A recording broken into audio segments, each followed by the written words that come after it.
Good morning, everybody, and welcome back to the Celtic Way morning briefing. It is Friday, the 14th of November. My name is Ryan McGinley. Today, I'm delighted to be joined by Tony Haggerty. Tony, how are you doing? It's Friday. How are you finding the international break? I've probably hit you with about 20 questions there. How are you doing?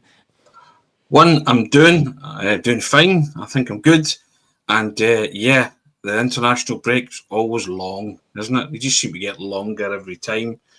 And yeah, the search for the manager goes on. More questions and answers, more speculation et al. But yeah, I'm doing fine, Ryan. Yourself? Yeah, things are good. Things are good. I thought it would be a little bit busier on the managerial hunt. I know we've had a little bit here and there with regard to certain managers.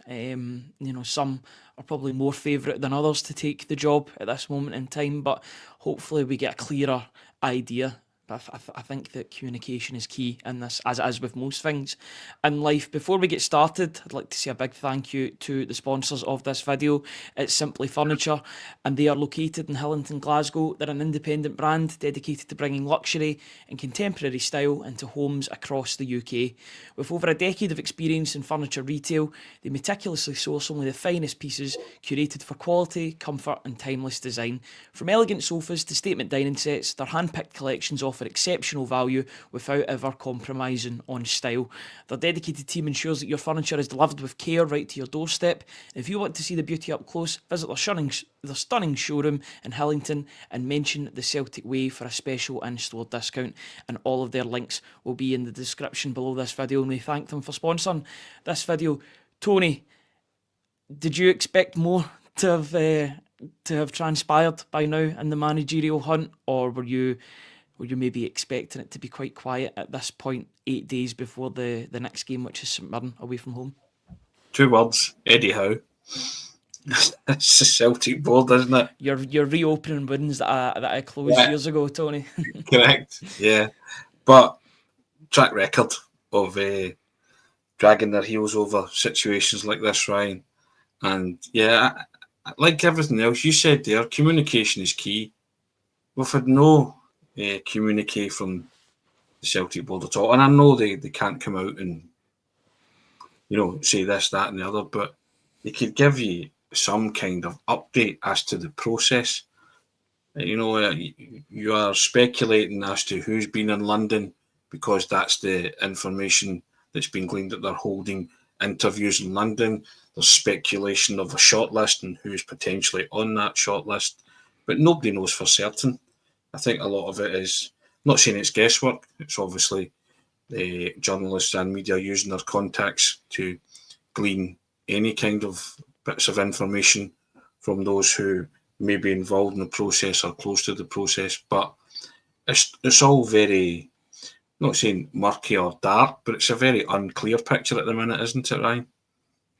It certainly is, yeah. And with 8 days to go, as I said, I believe that it's important to talk about the fact that Celtic are next in action on Saturday night against St Mirren, which will be a tough game, especially in Paisley at the Smiza Stadium, where St Mirren, will use their aggressiveness and they'll use their strengths to try and hurt Celtic, who maybe have one eye on looking for a new manager. I know that Martin O'Neill's done a great job in stabilising the ship, but there is a lot of talk at the moment on who will eventually replace him, both him and Brendan Rodgers, as the permanent manager of Celtic. Just on Martin O'Neill, 3 wins out of 4. The only blot on his copybook so far was the Midtjylland game, which I think has a lot of supporters are quite understanding about, due to the fact that Midtjylland were a well-organised outfit, top of the Europa League, a team in form, full of youngsters that can hurt Celtic, and they did that on the night in Denmark, a 3-1 victory to the Danes. But just on Martin O'Neill, 3 wins out of 4, as I said. 2 back-to-back 4-0 victories in the Scottish Premiership, a 3-1 Glasgow Derby win over Rangers. Yes, it went to extra time, but in the end, it was comfortable for the side. How would you sum up his interim tenure so far? Maybe as somebody that experienced, and I know there'll be people in the comments that experienced the first tenure of Martin O'Neill. How does it feel having him still in charge of the club as things stand? Are you happy with that? Or did you want more of a move to be made regarding a new manager coming in? I'm okay, Ryan, if Celtic take their time and they appoint the right person. I think anybody who's watched this pod knows who I think is the right person. And if they're going to wait to January to land somebody like Kjetil Knutsen, I'd be perfectly happy with that. But still don't know that for any, there's still no any definitive on that. But as far as Martin O'Neill goes, Celtic are in the safest hands. Martin O'Neill was brought in to steady the ship, certainly domestically, and start getting points on the board. He has done that. European football was a bonus. And I think in terms of Martin O'Neill's tenure, the Midtjylland game came against a team whose trajectory is on the ascendancy. So that maybe came a bit too soon for him. But I think if he's still in charge for the next set of European fixtures, you'll see a different Celtic in their approach to that. But as far as I'm concerned, he's done a wonderful job so far. And I can understand the clamour for him to stay on longer, because he has gotten a tune out of those players in the short period of time and space of time, including an impressive victory over Rangers in that Scottish League Cup semi-final. So I have no qualms about Martin O'Neill staying on that. It was myself that mentioned that if Martin O'Neill comes in and he beats Falkirk impressively, he beats Rangers impressively, there'll be a clamour for him to stay, because those who remember his tenure the first time round. And it's certainly not gone away. And as long as Celtic are doing their due diligence properly, then I agree. I wrote a piece the other day that appeared on the site. I agree with Paul Lambert. Martin O'Neill's is here as long as you need him, as long as you want him to be here. And I think the Celtic fans are really, really comfortable with that, because they love Martin O'Neill. But I said to you on, what day were we on? Wednesday. I said to you, it's results that are going to keep him there, not sentiment. This has got nothing to do with sentiment. This is, as everybody says, it's a results-driven business. And Martin O'Neill's results will keep him there, because at the moment, Midtjylland game apart, Celtic are winning football matches again, which was what he was brought in to do, because under the previous manager, it had gone a bit stale, and they were not picking up the league points that they expected to. So Martin O'Neill came in and he's made a difference in that dressing room. And, I'm happy with the fact that he's here for as long as we need him to be here. Yeah, I would agree with that completely. I just hope that Celtic, and I don't want to repeat myself, and I'm aware that you can repeat yourself when so little has changed in the days that you've been on briefings. But I would hope that Celtic are honest in the situation, or are honest with the situation at present. If Martin O'Neill is to stay longer while the search goes on for Brendan Rodgers' permanent replacement, then communicate that to the fans. It's important that you keep that message going, I think, for everybody, so that everybody's on the same page when it comes to where Celtic are. You don't need to be hush-hush secret about it.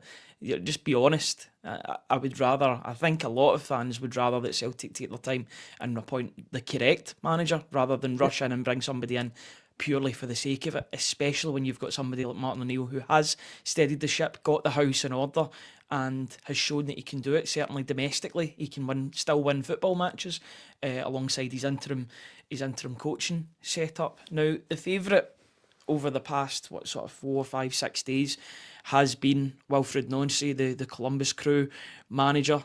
Now, there's been quite a bit of talk about him recently over the past 24 hours. He directly responded, or kind of responded, to linking him with the job, the 48-year-old.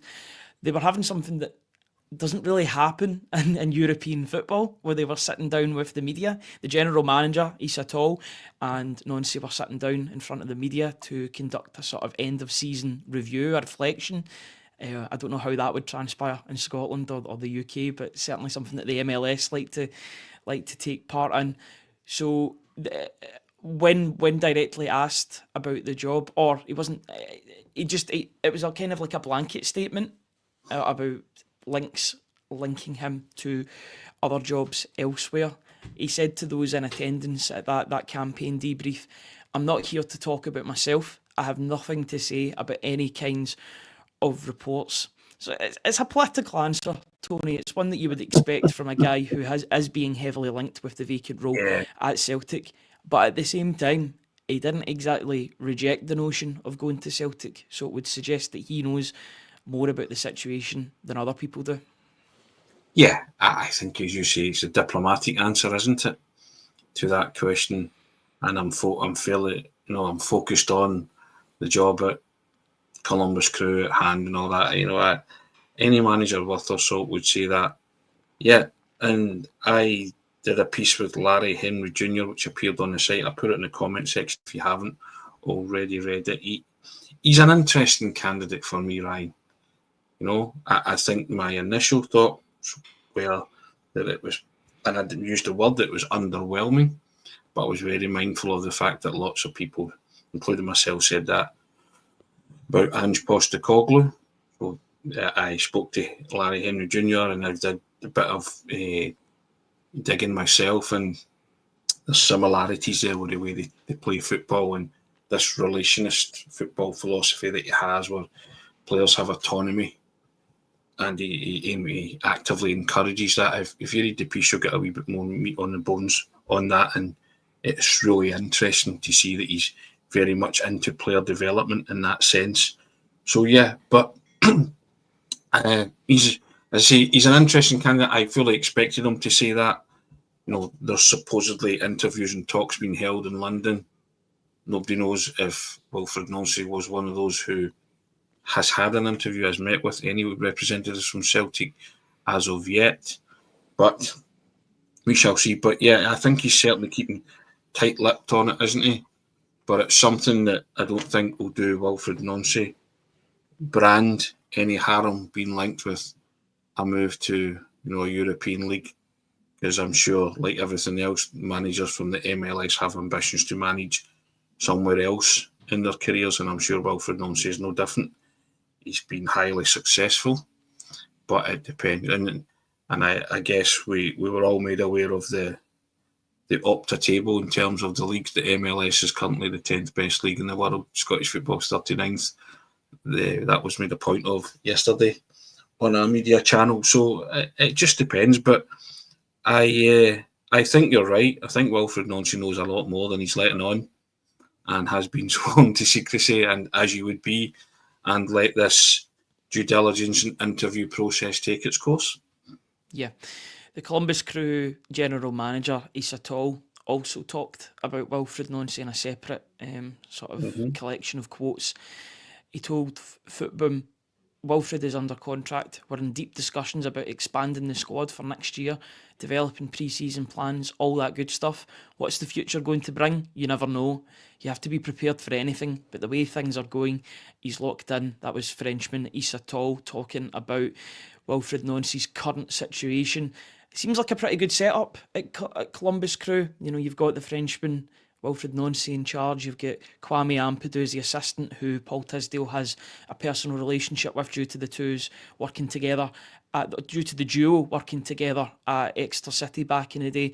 And then you've got Issa Tall, who's clearly backing his man. And really it's another political answer from the general manager, but it was one that you would expect at this time.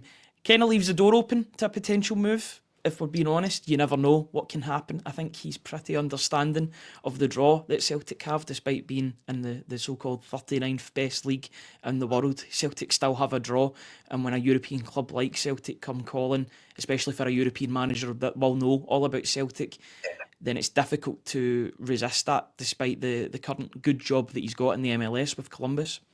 Yeah, without a doubt. And I think, Columbus Crew are going to say that as well, that they're pressing on with plans, aren't they? Again, I think that's a fairly stock answer from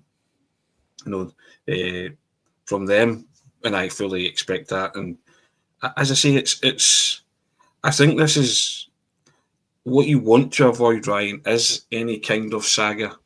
That's the whole, and this is on Celtic, so it's and I think just now there is a lot of,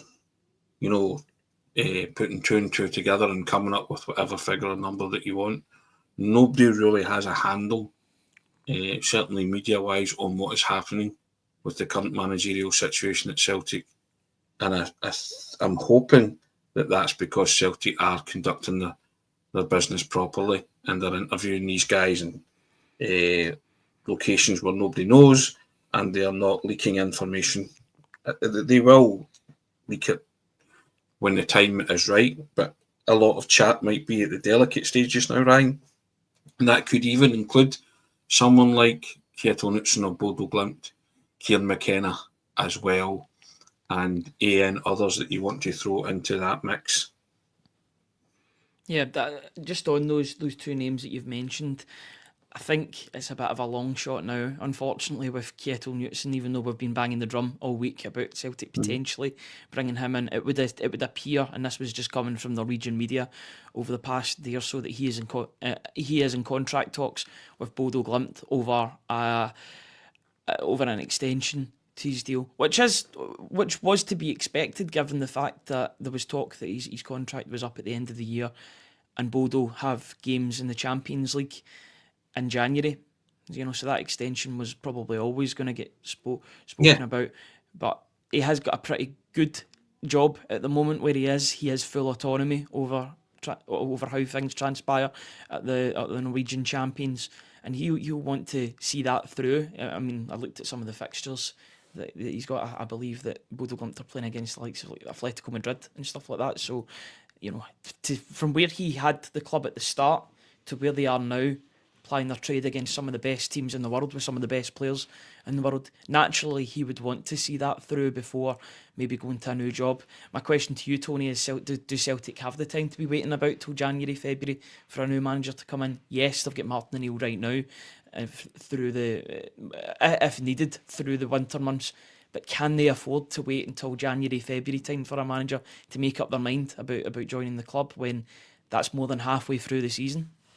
I think they do, if they make up their mind that Kjetil Knutsen is their preferred candidate and that's the man they want. I think he'd be worth waiting for, Ryan. Personally, just speaking personally. Again, we don't know this, but Kjetil Knutsen is discussing a new contract with Bodo, but he'll be also free to discuss a new contract and a new challenge with and other clubs. Ajax have been mentioned as well, haven't they? So, I think if this is the man that Celtic want, and he has possibly told them, and there is those, I wouldn't say stumbling blocks, but roadblocks, then if that's the man that you want, then you have to go and get him. But with those caveats that he will come in once the Champions League is finished for Bodo, and if it's at a later date, so be it. But that has to be communicated, Ryan. That to me is the ambitious shout for Celtic, a manager of that ilk. And if people say, can they afford? Yes, Celtic can afford to do that. If this is the guy who they turn around and say is the number one candidate that they want for this job, to me, he is the outstanding candidate. I've said that before, reiterate that again. And I think outstanding candidates like that, you get one chance at it. The stars are aligning here. This guy's out of contract. And I know he's got a lot of loyalty to Bodo. But, and again, that's what Norwegian media are saying that he's... But we don't know if they're speculating the same way our media are speculating as to what might be happening. So I guess it's up to the Celtic board to really turn around and say, this is the person that we want, whoever that may be. And if it turns out to be Wilfried Nancy, then so be it. I say, whoever comes in, Ryan, will get the full support of the Celtic supporters. Right? They'll get the full backing. Of course they will. But certain candidates flick your switch. And Kjetil Knutsen has been flicking Celtic switch since 2023. And as I say, one chance and one chance only. This to me just all comes back to ambition from the Celtic board. Because if you have ambition, you will wait for the right man. And that right man for me is Kjetil Knutsen. Or, as people say, Nicky Hine as well from Club Brugge, potentially. But someone of that outline, somebody who has built something tangible and has been successful both domestically and in Europe. I think that's what Celtic want. Somebody that can come in, can stamp their authority all over the domestic game, which Celtic don't really have a problem with, but also to stamp their authority and make an impact where it really counts for a lot of Celtic supporters, and that's in Europe. Yeah. Listen, guys, we've hit the halfway point of the show. I just want to say a quick shout out to everybody for joining this video. If you can and you are able to, please hit the like button. It really helps with the algorithm of getting these morning briefings to as many people as possible. We know that there's loads of Celtic fans that log into YouTube every single day and they want to hear the latest about the managerial hunt. They want to hear about the latest about Martin O'Neill, about the players, about the international players. So hit that like button. If you haven't done so already and you do have a YouTube account, hit that subscribe button, completely free, and you'll get notified when we go live with videos, pre and post match videos, exclusive interviews, morning briefings, all of that good stuff. So hit the subscribe button, hit the like button, and we really do appreciate each and every one of you. Also, if you like what we do, please hit that.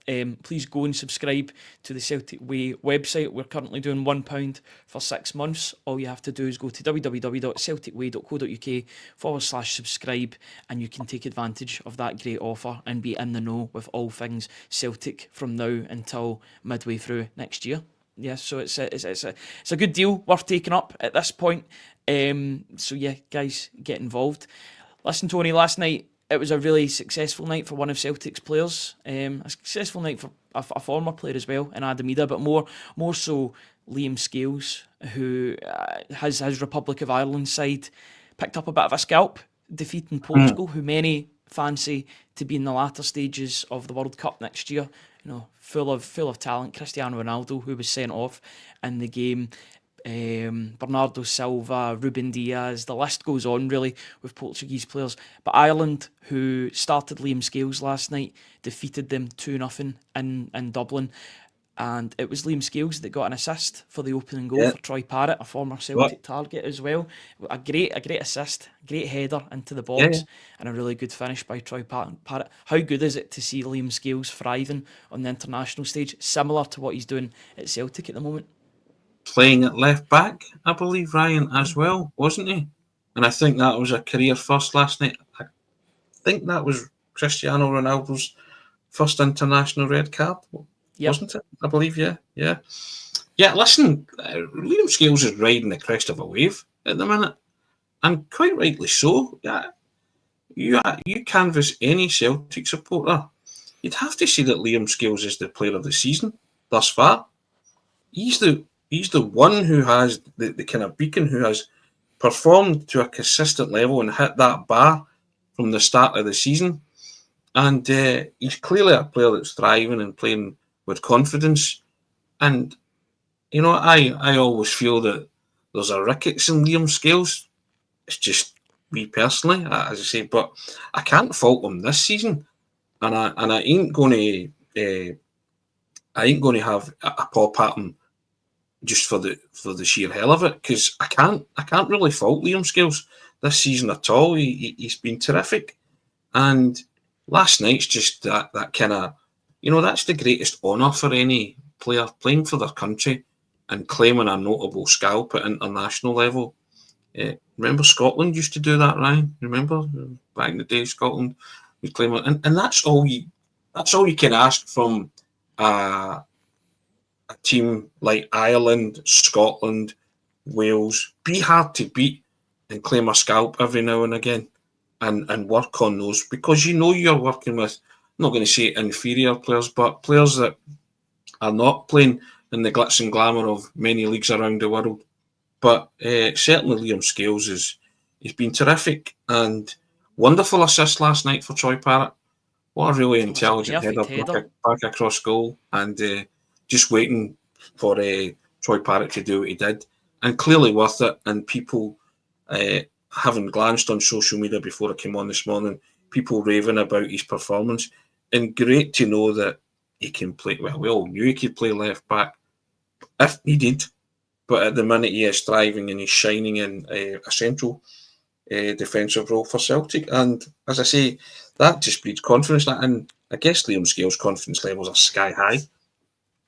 It's quite a crazy situation to be in, where Celtic are 7 points behind Hearts in the table, right? They've lost their manager about a third of the way through the season, and yet the place where there's so much harmony is at centre back at the moment with Austin Trusty and Liam Scales, which seems to be a partnership that was split apart for points last season, although they did play really well in Bergamo together, but didn't see a lot of it this season. Didn't see any of it this season until Brendan Rodgers left the club. Martin O'Neill came in, Austin Trusty, Liam Scales was already in good form, but Austin Trustees came in, and I think the two complement each other so well. It's great to see, and I hope in the coming days that Austin Trusty gets another couple of appearances for the USA, because it would seem as if for him, and I think we can go and focus on Austin Trusty in this conversation as well.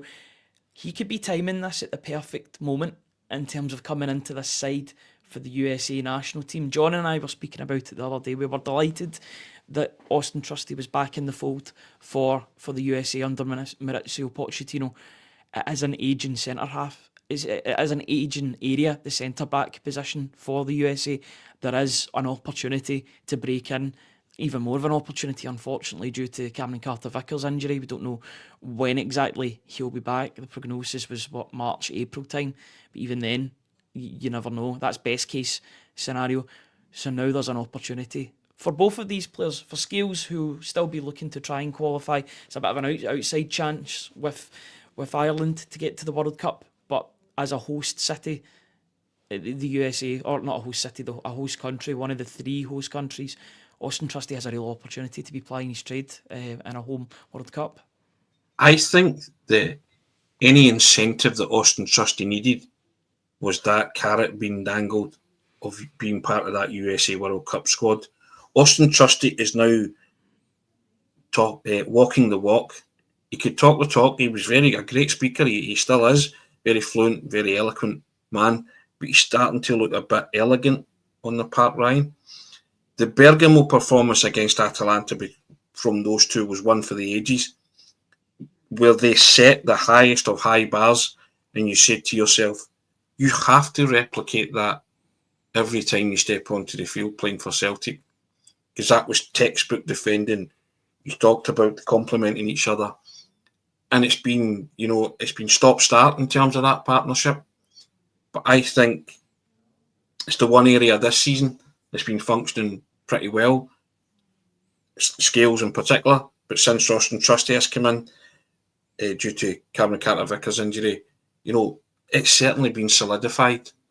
And I think Austin Trusty is now doing what he says on the tin, and he's not bumping his gums. He's just getting down to just defending. I've said before, Ryan, I just want defenders to defend. See when it's on the ground, win it. See when it's in the air, go and contest it. See if it has to go rose ed. I don't mind that. The world-class basics that we talk about, work upon Fina. Unless you're Ronald Koeman and Baresi and Maldini, we work in finesse later. It's something for me that, and it sounds so simple, but lots of defenders fail to execute even the most basic defensive skills. But I'm starting to see that a bit more. I'm starting to see it from Liam Scales a bit more. I trust him a lot more now, Ryan. I really do, because I think he's learning and he's growing so much. And I think Austin Trusty, the penny's dropped for him as well. He's not going to get into that American squad not playing, and he's not going to get into that American squad by being error-strewn and making mistakes. So he's screwed the nut as well, and he realised a massive opportunity to play in your home country in a World Cup finals, and any incentive that guy needed, it was right there, and it's there for him now. He's back in the international fold. He's playing for Celtic. He's playing for Celtic at a good level in the Europa League as well. He's got plenty of chance to impress, and he's becoming the player that I think everybody thought he was, and he told everybody that he was, but he's failed to back that up thus far. And I know it's only a small sample size, but I'm really happy with what he's producing just now. Touch wood that it can continue for the rest of the season. Yeah, absolutely. Quinny comes in and is talking about how Tim Ream. I think there is a bit of an onus on Tim Ream to say that he is quite old, because he is old. He was playing in the Premier League until he was 36, 37 years old. Brings up Mark McKenzie as well, who was linked with Celtic back in the day. I don't know if you remember him, but he went to a team in Belgium over Celtic. So he was a past target of Celtic. I think every player's a target of Celtics at some point in their career, probably linked with Messi at some point as well. Just going back to the Republic of Ireland, because I think it's a good sort of segue into talking about another man who has been linked with the managerial job as of late, and that's Robbie Keane. He came out yesterday to local media in Hungary and spoke about that rumours linking. He says that he's exclusively focused on the Ferencváros job. Just having a wee look at his managerial career so far, he was a player manager in India. He managed in Israel for Maccabi Tel Aviv, and then he's managing in Ferencváros in Hungary. So it's not the most conventional route to go through. I commend him in some ways for taking the route that he has done so far and going to different places in terms of managing and places that you maybe wouldn't expect him to manage. But he's very clearly an outsider for the job at the moment, and I think it's better off, for reasons both on and off the pitch, that he stays put where he is at the moment. I think Robbie Keane's managerial career is microcosmic of his playing career. He was a bit of a nomad, wasn't he? He never really settled. He was in 2 and 3 years at lots of clubs. The only place he really stayed was Spurs, from what I can remember. But he was a couple of years here and there, wasn't he? And he was still a very good goal scorer. Yeah, I think an appointment like Robbie Keane, who's won the title in Israel and he's won the title in Hungary, is problematic for the reasons that you've outlined. Yeah, and I do want to underline that point, that unfortunately the way that things are at the moment, that just would cause cause bother. It just would, and we've got to be honest about that. Yeah, you can't shy away from that it would cause bother. But would you put it past the Celtic board to do something? This one, like I would. I've got to be honest. I know it was kind of tongue in cheek, but I would. I think they know that that's a street that they don't want to go down. Well, I'm sure they're aware of it, but do you trust them to read the room on this? I don't think you can say that with any degree of certainty, Ryan. The Celtic supporters would say what Maestro 95 has said, no to Robbie Keane. The only people who would appoint Robbie Keane are those upstairs. And that's keep your eye on the Celtic board, as they say. But I think you cannot shy away from reasons off the field why it would cause hardcore uproar amongst the Celtic supporters. For those of a 90s vintage, they would remember a band or a song called Hardcore Uproar. So there you go. But I think, it would be unwise. And I think Robbie Keane would be best placed staying where he is, like you just said. But again, Ryan, is Robbie Keane one of those who has been interviewed in London? We don't know, do we? Yeah, we don't know, but there was an initial clamour for Robbie Keane, and his name was mentioned quite a bit, and now it's went quiet on that front. So it would suggest to me, and this is only just a suggestion and an opinion, that Celtic are looking at other targets. And Wilfried Nancy is certainly one of them, with the way that the clamouring has been over the past couple of days, and the answer that he gave yesterday at that press conference, at that debrief. It would suggest that there is more in this than is being reported, even though there is certainly a lot being reported.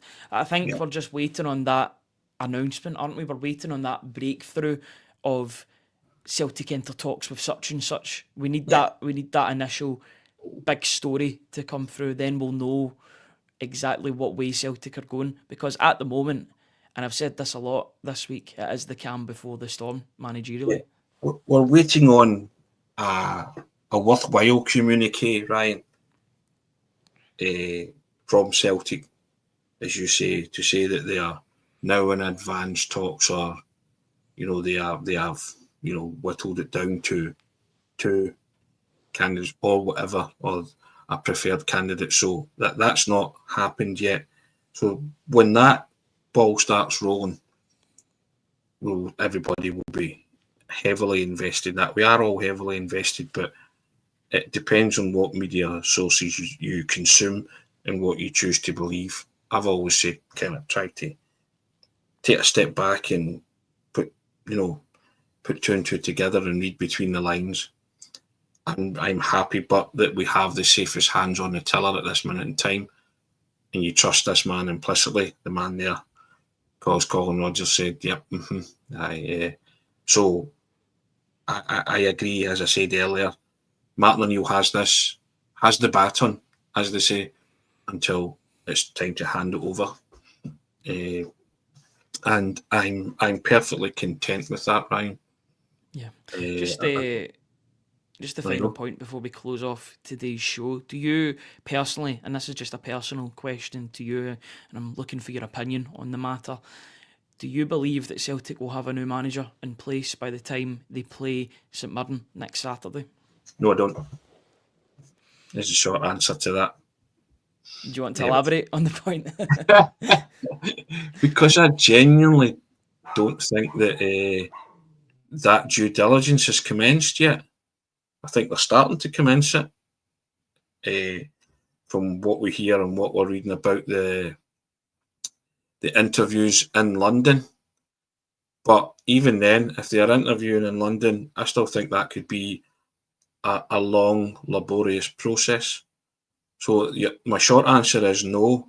It can be concluded quickly if they decide that someone is their man and they are willing to come and all parties agree. That's fine. But I just think it's the Celtic board, and they've got forum for dragging their heels over such matters. Because I think this is an appointment, Ryan, that they have to get right. They have to get this right, because there is unrest among supporters, and if they drop the ball on this one, it's only going to get worse. It's only going to get amplified, and that may be true, Pinball, that it'll be quick when it happens, but I just don't see this process being speeded up over the next week. And I'd rather take my timeline and get it right. I really would. Yeah, I think it's important that Celtic get the appointment right. Got some noise in the background. I'm sure my dog agrees that they need to get it right. Change from my dog, doesn't yes, it? Absolutely. Regardless of who's on, it's the doghouse for sure. Sorry about that, guys. We'll just round off today's show. What do you think, Ryan? What about you? Do you think Celtic will have a manager in by the St Mirren game? If they do, it needs to be this weekend. It needs to be ironed out this weekend, with a potential to come in next week and work with the players, because it's one thing bringing in a manager. The other thing is he's got to meet the players and he's got to implement his own philosophy. I just feel as if the hourglass is just trickling down further and further to that St Mirren game, and I want Celtic to be in the best possible shape to face St Mirren, because despite where St Mirren are in the league, which I was quite surprised when looking at, they're near the bottom of the Scottish Premiership. They are a far better side than what the league table suggests. That's the reason why they're in the League Cup final, and I believe that I want Celtic to be in the best possible shape to go to Paisley and get all 3 points in that game. 3 points is essential, and the best way to do that, unless a manager was to come in right now and work with some of the players now until next weekend, I think your best place to get 3 points with Martin O'Neill and Sean Maloney at the helm, because they've worked with the players for the past 3 weeks. I'll go further. I'll see your best place to keep Martin O'Neill and Sean Maloney on board until after the cup final, and keep getting results. I really do, Ryan. I think if you're going to keep Martin O'Neill on board, then you have to give him to after the cup final. It can't be discussions game by game basis. We might have a new manager this week. Be ready to step aside. I think Martin O'Neill needs some kind of, certainty in terms of, look, you're going to be here until such and such, because we feel that we're going to take our time over this. And, so I wouldn't be rushing in anybody for next Saturday against St Mirren at Paisley. We have the firmest hands on the tiller. We have, arguably the best hands at this minute in time that we could have on the Celtic managerial tiller. Take your time, get it right, and then we say to Martin O'Neill, thank you, and hopefully during that time he has won the Premier Sports Cup, and he gets and he'll get a wonderful reception and send off, and he continues to amass those league wins, which I have no qualms about thinking that he can do that. Yeah, that seems like a good place to round off today's show, Tony. I agree with everything that you're saying there, but hopefully Celtic can get it resolved one way or the other. Well, they need to get it resolved. Of course, they've not got a permanent manager at the club at the moment, but they've got Martin O'Neill, and that's pretty good for a lot of fans just now, including myself. So I'm quite happy with the way things are going under his management, though I do want a permanent manager in sooner rather than later. Thank you to the over 600 people that are watching us just now. Another quick shout out, please like this video if you've not done so already. We know that so many people want to watch Celtic themed content at the moment, so hit that like button and let's get it to as many people as possible. Also hit that subscribe button, completely free to do, and if you do so you'll be notified when we go live with all our latest videos on all things Celtic. Tony, it's been a pleasure being with you this morning. We've done quite a few shows this week, but it's always a pleasure, never a chore. I'll see you all. I'll be on next week, so I'll see you all then. Enjoy your weekend, guys, whatever you guys are doing. Fingers crossed we get more developments on the Celtic managerial hunt, or some communication if Martin O'Neill is to stay. Until then, guys, enjoy your weekend and have a very good Friday, whatever you're doing. Cheers, guys.